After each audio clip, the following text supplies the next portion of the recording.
So, hi guys, welcome to a Macintosh interface and to the first lesson on the computer.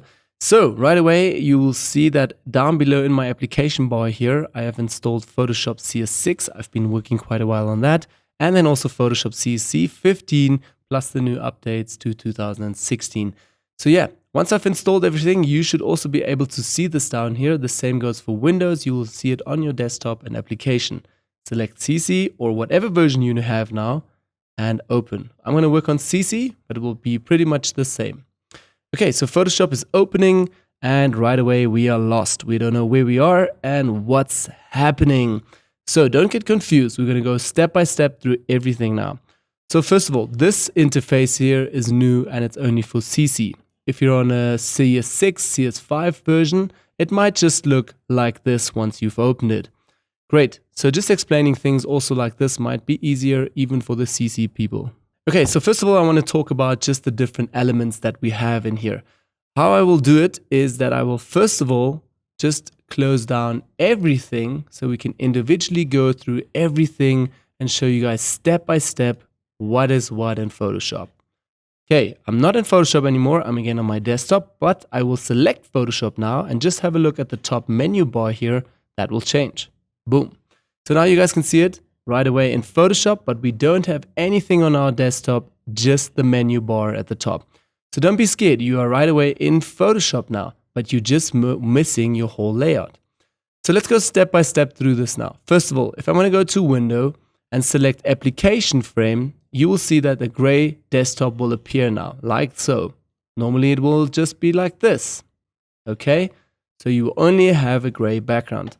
Now you can also hit the plus button, so it's full screen, and you will now be able to work in Photoshop. But you're missing your tools and your workspace on the right hand side and your options bar from the top. But just to show you guys again, application frame is first of all just a whole new canvas here or a complete new desktop where you can work on and you're only in Photoshop. When you hit minimize now, you're back to your desktop. So don't get confused. Let's just open this again. If I'm going to go to Window and deselect Application Frame, I'm also in Photoshop right now, but I don't see the background. So some people tend to work like this, like me. I don't like the Application Frame, and some people do love the Application Frame and always keep it like this. Great. All right, so now that we do have this, let's actually start talking just about what we're still missing. Let's go back to Window and select the options over here. Great, so first of all, you'll have here the top menu bar. Then second of all, an option bar over here, which goes and has a few different options for tools and also helps you with your workspace selections. Now, let's go back to Window once more and select our last option here, which are tools.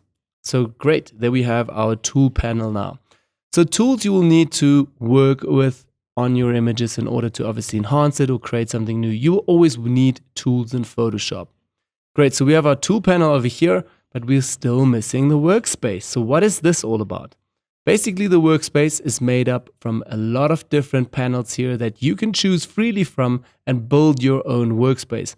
More about that now in the next lesson. This time, I just want to show you guys quickly if I'll go to adjustments, because I have adjustments in my workspace. It will bring up my complete workflow space here again. Also, if you want to switch quickly, you can go over here and change to a different workspace really quickly. But more about that in the next lesson. Now, the workspace, again, as you guys can see, it's made up of a few different panels. Again, the history, character, these are all different individual panels that are coming here from this list. So whatever is ticked off is part of your workspace. Okay, and if you don't want that anymore, you can just hit the X or again go back here and call channels out, and right away you'll see here are the channels now. Great, so what I'll do now is just drag history back in, because I mostly work with history, and the character box also over here, move that back in. Great, so this is our complete workspace, this is our tool space, this is our option space, and the menu space. Let's move this all the way to the right hand side. You guys can now see that a blue line appears. So this means I'm now clipping this workspace permanently against the right side. So now it's part of my workshop or my Photoshop layout. The same for the tools, also dragging over to the left hand side, drop it, and right away we have our tools here.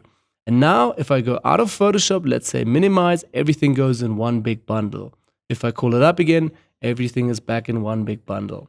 Also, window application frame, you'll get it. I work like this mostly. I can quickly now swap between my canvases and my desktop here and quickly get back into Photoshop. Great, like so. But let's now, for the tutorial, just keep it to application frame so you guys don't get too confused right now.